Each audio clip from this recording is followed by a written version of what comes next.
Video này chia sẻ chặng đến tiếp theo trong chuyến du lịch Philippines của mình tới Cebu, thành phố lớn thứ 2 của nước bạn. Hãy cùng trải nghiệm chuyến bay nội địa ở Philippines có gì hay, cho đến những cú sốc đầu tiên của mình khi đặt chân tới Cebu. Xem xong hãy chia sẻ cảm nhận của bạn về Cebu nhé. Nào, hãy cùng bắt đầu hành trình thôi. Ok. Hi. Xin chào các bạn, lại là Noah đây. Bây giờ là 12 giờ, bọn mình vừa check out khách sạn xong. Sẽ đi ăn trưa rồi ra sân bay tới Cebu là vừa. Ngay đối diện ngõ khách sạn của mình là một nhà hàng Âu Thái. Thật ra thì khi sang nước ngoài mình thấy món Thái khá phổ biến. Với mình thì nó cũng khá dễ ăn, nên là thành ra các bạn có thể thấy là mình hay vào nhà hàng Thái. Trong lúc ngồi đợi món thì bọn mình tranh thủ tám chuyện với chị chủ quán. Vì bọn mình gọi món Thái nên chắc là người ta sẽ nghĩ là người Thái. Là cái chị chủ quán hỏi mình là người Thái à? Thì bảo không, mình là người Việt Nam. Mà nhìn trông cũng giống người Thái chứ đúng không? Cái chị chủ quán ở đây thì chị chia sẻ rằng là trước đây thì El Nido không có phát triển như bây giờ. Từ cái thời mà chị đi thì nó không hoành tráng và nó phát triển quá nhanh so với cả là chị tưởng tượng. Thực ra trước khi đi đến El Nido thì mình cũng nghĩ rằng là nó còn khá là hoang sơ. Và bây giờ thì thực sự đúng là rất là nhiều những cái nhà cao tầng cũng đã mọc lên rồi. Chờ khá lâu. Cuối cùng thì đây là những cái món mà mình đã gọi được. Món quen thuộc là cà ri xanh với thịt gà. Và thứ hai nữa là canh tom yum. Tổng cộng hết 530 peso, tức là khoảng 240. Mình đã nhờ lễ tân khách sạn đặt giúp cho xe 3 bánh. Giá của cái chuyến đi này là 200 peso, tức là khoảng 90.000. Khoảng cách từ khách sạn tới sân bay cũng gần thôi, khoảng hơn 3 km. Và mình cũng tranh thủ ngắm Palawan. Ở đây thì có quá là nhiều kỷ niệm đẹp với El Nido.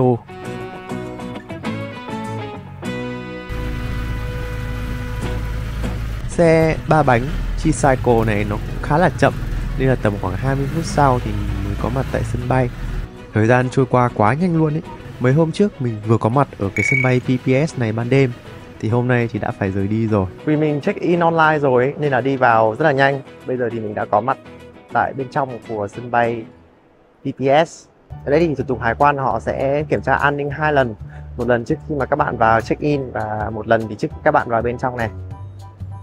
Nhưng mà cũng nhanh thôi, không có cái gì là rắc rối cả. Ở sân bay thì cũng vắng ấy.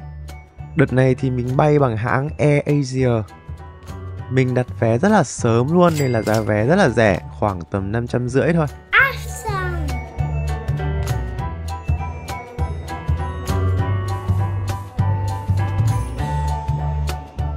Quãng đường di chuyển từ Puerto Princesa tới Cebu mất khoảng 1 tiếng 10 phút. Mình bay vào lúc 2 giờ 20 chiều thì dự kiến sẽ tới nơi vào khoảng 3 rưỡi. Mình có một cái kế hoạch là sau khi đến nơi thì sẽ đi tàu sang đảo Bohol luôn, để tranh thủ những cái ngày cuối sẽ chơi ở đây. Tuy nhiên thì mình chưa đặt vé bởi vì mình sợ di chuyển mà trễ thì không kịp tàu. A few moments later. Hơn 1 tiếng bay thì bây giờ mình đã có mặt tại sân bay Mactan của Cebu. Rất là nhanh. Sân bay này tưởng là nhỏ nhưng mà hóa ra là rộng hơn so với mình tưởng. Để kịp tàu đi Bohol thì mình quyết định sẽ đổi tiền thật nhanh. Tuy vậy thì tỷ giá ở sân bay này rất là thấp luôn, còn thấp hơn cả ở El Nido nữa, nên là mình quyết định là thôi không đổi nữa. Bây giờ là tập trung vào cái việc tìm xe buýt. Vòng vèo mãi, người chỉ lên người chỉ xuống. Cuối cùng thì mình cũng lên được xe. Bây giờ thì mình đang ở trên xe buýt để đi vào trung tâm thành phố, đi đến từ cái bến tàu. Thực ra thì mình cũng không biết đâu, đi lòng vòng ở trong cái sân bay này khá là lâu. Thì cái chị vé xe buýt chị bảo mình mua 2 vé, một vé đến một điểm và đó từ điểm đấy thì đi tiếp. Thì mình cũng mua thôi. Từ sân bay đến bến tàu Pier One của Cebu, mình sẽ cần đi 2 xe buýt. Xe này từ ngay sân bay tới trung tâm. Sau đó thì mình sẽ cần đi tiếp một cái xe nữa là xe 12i. Giá vé cho xe buýt sân bay và vé xe thường là 80 peso một người, tức là tầm khoảng 36.000. Sân bay này thì ở trên đảo Mactan thuộc tỉnh Cebu. Đảo Mactan cách thành phố Cebu một cái cây cầu vượt qua eo biển Mactan. Cầu này thì trông hiện đại và khá là dài. Phải đúng một lúc thì bây giờ mình đã được ngồi. Trông là xe của Philippines từ sân bay về thì cũng ổn. Ồ, ở đây cũng tắc đường các bạn ạ. Tắc đường ở đây thì nghiêm trọng gần như là ở hôm Manila mình đi. Điểm cuối của xe buýt này là bến xe phía Bắc. Bây giờ thì mình sẽ cần đi tìm xe 12Y. Mình thì cứ tưởng tượng xe 12Y sẽ là một cái xe buýt và cứ tìm mãi hết chỗ nọ đến chỗ kia nhưng mà không thấy. Hóa ra thì không phải như vậy. Mãi tới tận ngày mai ấy, thì mình mới biết xe 12Y là xe gì. Sau một hồi vật lộn tìm xe 12Y thì mình tìm mãi, hỏi mãi. Mọi người này thì chỉ ra ngoài, người kia thì chỉ là ở bên trong. Cuối cùng mà mình chẳng tìm được. Thế là bây giờ mình quyết định là sẽ bắt Grab. Đặt trên Grab, giá của quốc Grab này chỉ có gần 100 peso thôi, rất là rẻ. Bởi vì mình có một cái mã khuyến mại cho người đi lần đầu. Không hiểu sao ở Manila thì không có, mà ở đây thì lại có luôn. Anh Grab này cũng rất là lịch sự nên là cảm thấy rất là thoải mái luôn. Tuy nhiên khi mà tới nơi thì 7 p.m. sir. 5:40. Can you speak English? Yes. Here. What do you want? The fast ferry? This one. Ở đây có quá nhiều người lao vào hỏi han mua vé y như bến xe Mỹ Đình ngày Tết ấy. Nên là mình thấy hơi hoảng. Tiếp đó thì họ dọa cái giá khá là cao. Và mình cũng rất là mệt vì đi vòng vèo nãy giờ rồi. Nên là quyết định tìm một cái cửa hàng 7-Eleven đối diện để nghỉ ngơi. Đang ở El Nido khá là yên bình thì tới Cebu cảm giác nó có gì đấy nhộn nhạo hơn.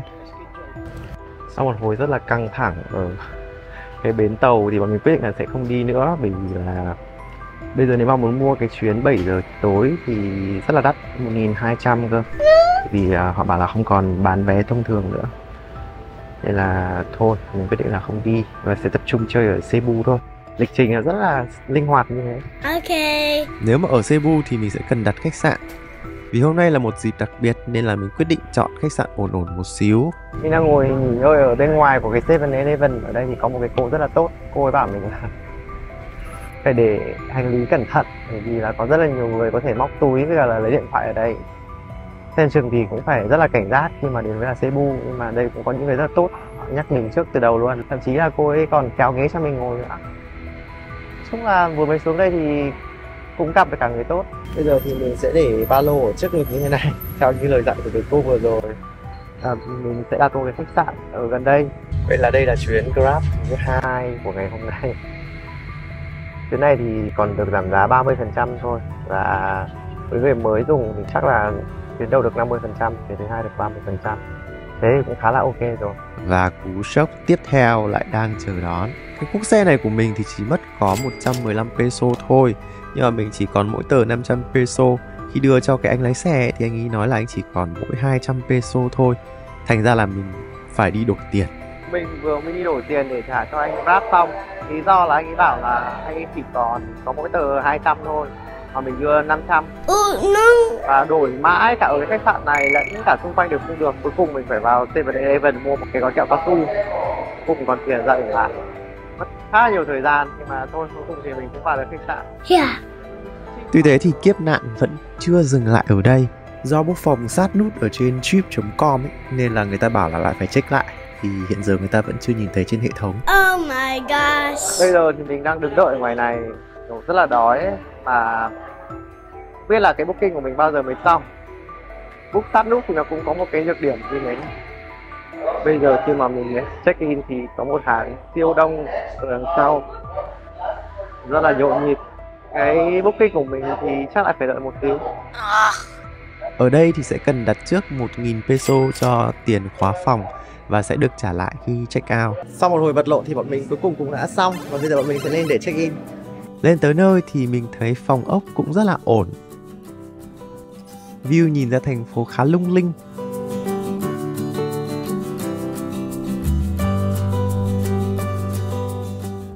Tuy thế khi mà đã gỡ ra rất nhiều đồ rồi thì mình mới nhận ra rằng là phòng này có vẻ không phải đúng cái phòng mà mình đã book.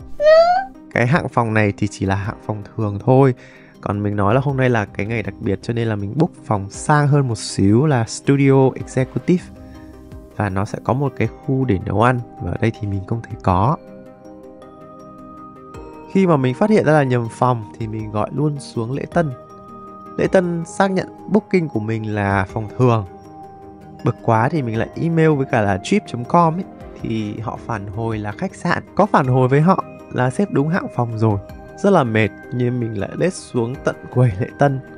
Đôi co một hồi thì họ nhận ra là họ xếp phòng sai và nói rằng là sẽ được đổi sang phòng khác. Vì là quá mệt rồi nên là mình cũng ok, thì mình lại phải chuyển đồ một lần nữa từ cái phòng bình thường sang phòng này. Đúng là liên hoàn kiếp nạn cho cái ngày đầu ở Cebu. Sau một cái đêm rất là đói thì mình dậy sớm để đi ăn sáng ở ngay tầng 1, nhưng mà mình nhớ nhầm nên lên tận trên cái tầng cao nhất.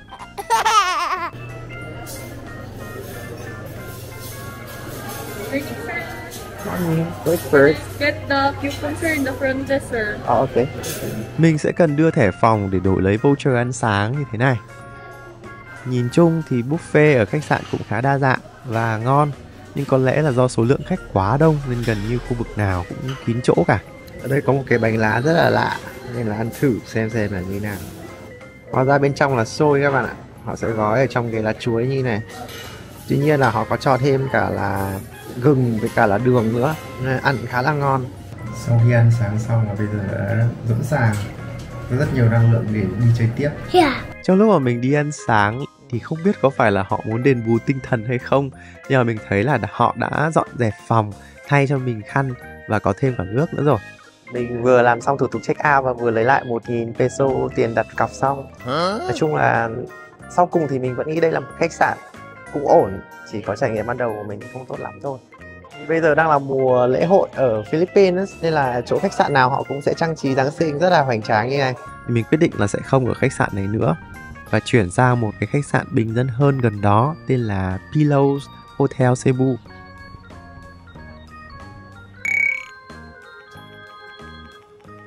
Morning. Yeah. How was your weekend? Yes. Hello. I got my reservation on Trip.com. Under what name? This name here. I'll check with the schedule. You're ready to claim because Yeah. it's 2 p.m. Yeah, I know. Thái độ của bên này thì tốt hơn hẳn. Dù mới hơn 12 giờ nhưng mà mình vẫn được check-in sớm. Đúng là không phải là cứ khách sạn cao cấp thì là thái độ dễ chịu hơn đâu. Và ở đây cũng có một cái ưu điểm là họ chỉ bắt đặt cọc 500 peso tiền khóa phòng là xong nữa. 2 hours later. Sau khi ngủ một giấc rất là đã thì bây giờ bọn mình sẽ đi khám phá Cebu có gì. Đầu tiên là cần tìm đường đến pháo đài Petro trước. Pháo đài này cách khách sạn của mình chừng hơn 3 km nên mình quyết định đi bộ thử, coi như vừa ngắm đường vừa xem cuộc sống bình thường ở đây thế nào. Excellent. Đường phố ở bên này thì cũng tương tự như bên mình, chỉ có điều là rất là nhiều xe jeepney. Hôm nay thì mình mới nhận ra cái xe 12i hôm qua mà mình cần đi không phải là xe buýt đâu, mà là xe jeepney. Thật là không thể tin được. Trên những cái con phố mà mình đi thì mình có cảm nhận là phố xá ở Cebu sạch sẽ hơn là ở Manila. Tuy vậy thì ở đây vẫn có những cái kênh nước đen.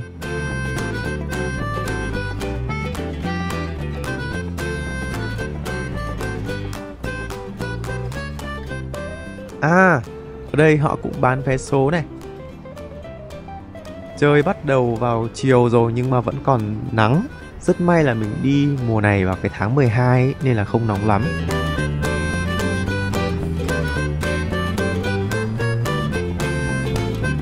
Ở đây thì có rất nhiều người nhặt phế liệu nhé.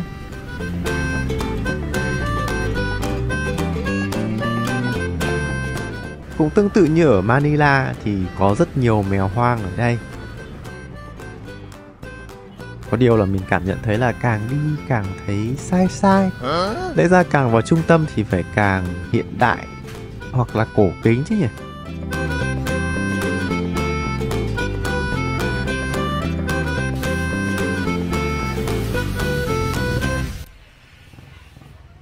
Cho đến khi mình đi vào cái khu nhà thờ này, rồi thấy những cái người dân ở đây ai cũng nhìn mình này, và nhìn thấy cái người họ đang chơi chọi gà ở đây ấy, thì biết chắc chắn là nhầm rồi.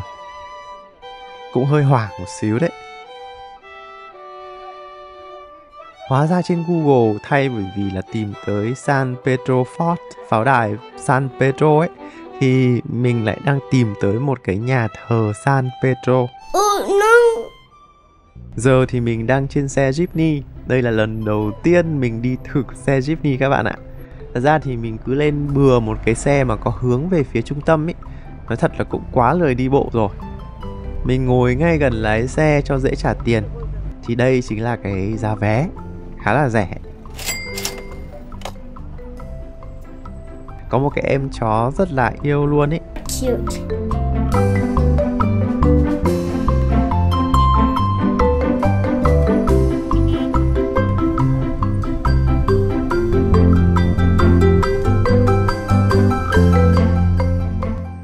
Lẩm nhẩm tính giờ thì giờ này là cái pháo đài chuẩn bị đóng cửa rồi.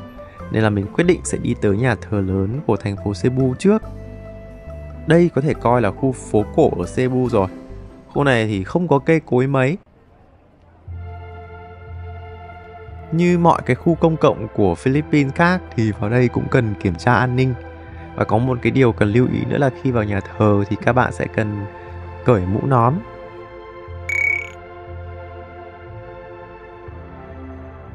Đây là thánh đường Santo Nino, thánh đường cổ xưa nhất ở Cebu và được coi là di sản văn hóa quốc gia. Khoảng sân rộng phía trước này được xây dựng để phục vụ cho các dịp lễ hội cầu nguyện lớn. Hàng năm thì nhà thờ tổ chức lễ hội Santo Nino truyền thống, quy mô lớn nhất Philippines và thu hút được rất nhiều tín đồ.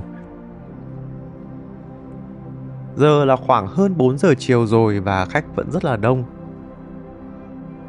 Nhà thờ thì rất là hoành tráng luôn và mang cái nét đặc trưng của những cái nhà thờ thuộc địa Tây Ban Nha. Phải công nhận là ở bên trong này đẹp thật. Super. Mình còn có cảm giác là trông nó còn lớn hơn cái nhà thờ lớn ở Manila ấy.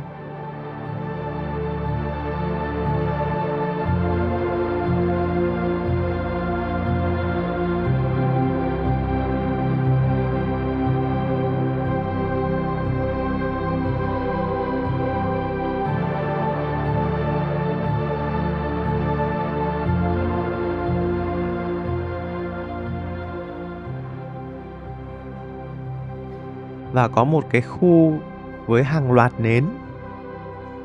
Bạn có thể lấy nến ở đây để đốt này. Người theo đạo ở Philippines có truyền thống là thắp nến khi đến nhà thờ.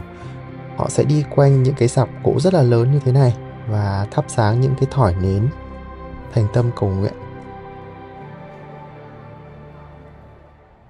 Ra ngay bên ngoài nhà thờ thì có rất là nhiều mèo hoang.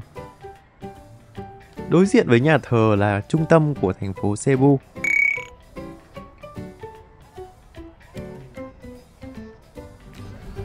Bây giờ thì mình sẽ đi bộ để tới pháo đài Pedro. Mình biết là nó đóng cửa rồi đấy, nhưng mà mình muốn chiêm ngưỡng từ bên ngoài thôi. Ngay phía trước của pháo đài là quảng trường và được trang trí Giáng sinh rất là đẹp. Đi vào mùa Giáng sinh cũng có cái hay. Hôm nào cũng có vẻ là có sự kiện hay sao ấy.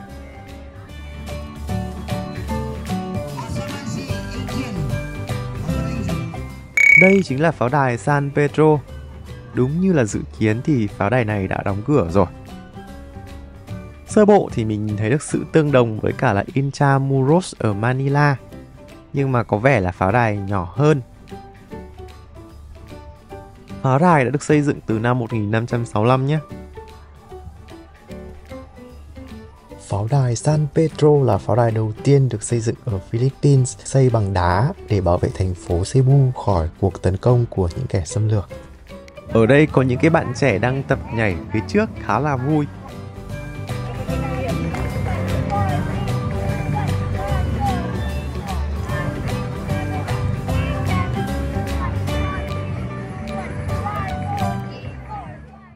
Hơi tiếc là giờ tham quan từ 8 giờ sáng đến 5 giờ chiều và bây giờ thì đã trễ rồi, nên là mình sẽ chỉ ngó ở bên ngoài thôi.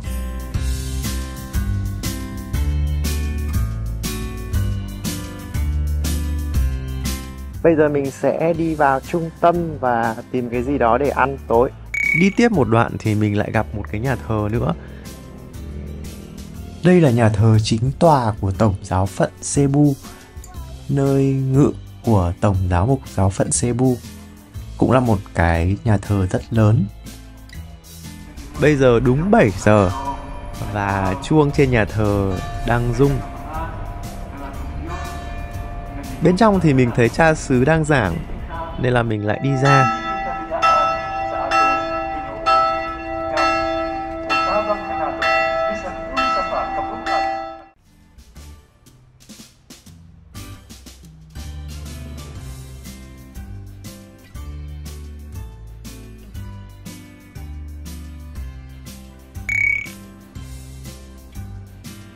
Mình cũng đi cố tới cái khu tượng đài này, là di tích ở Cebu, nhưng mà tối quá nên hơi mờ ảo.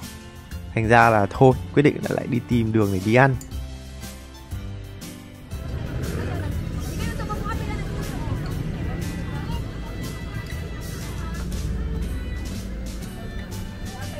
Gần đó thì có một quán ăn bình dân.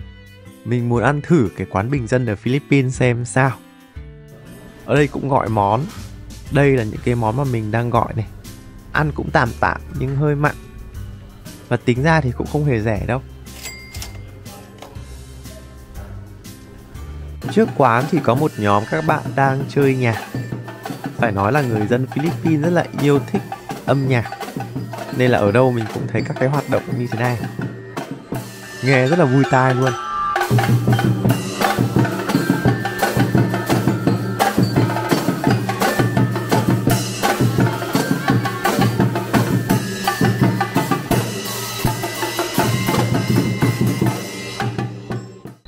Sau đó thì mình quyết định là đi xe jeepney để đi về. Đi xe jeepney cũng có một cái thú vị đấy các bạn ạ. Lúc mà các bạn đi xuống ấy, các bạn sẽ cần gõ lên trên cái phần phía trên ấy, thì người ta sẽ cho các bạn xuống. Đây chính là cái khu quảng trường gần khách sạn mình ở. Có lẽ là hôm nay có hội chợ.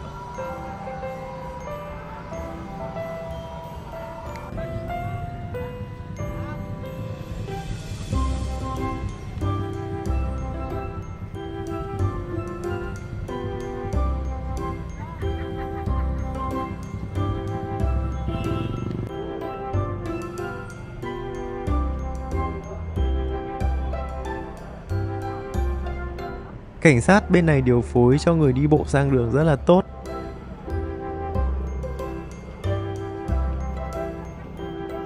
Từ ngoài này nhìn vào là đã thấy khói mù mịt rồi. Chắc là có rất nhiều món nướng. Tìm hiểu thì mình mới biết đây là quảng trường tròn Fuente Osmeña, một trong những cái quảng trường nổi tiếng ở Cebu. Cảm giác đi dưới cái hàng sao này rất là rực rỡ luôn.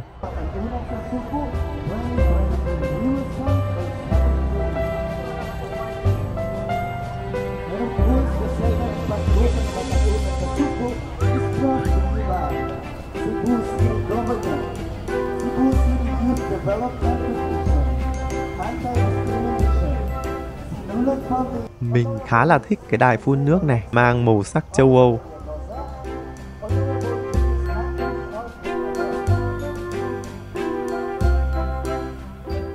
Wow, cái thông này rất là bự luôn. Tương tự như những cái khu chợ đêm, khu hội chợ của Việt Nam thì ở đây cũng bán rất là nhiều đồ ăn vặt. Có cái bánh này thì lạ lạ này. Tuy thế thì cũng khá là trễ rồi. Bây giờ mình sẽ đi bộ về, kết thúc 2 ngày đầu tiên ở Cebu. Các bạn thấy chuyến đi này của mình ngày hôm nay thế nào? Để lại bình luận ở phía dưới nhé. Còn bây giờ thì xin chào và hẹn gặp lại các bạn với ngày cuối của mình ở Cebu trong video tiếp theo. Bye!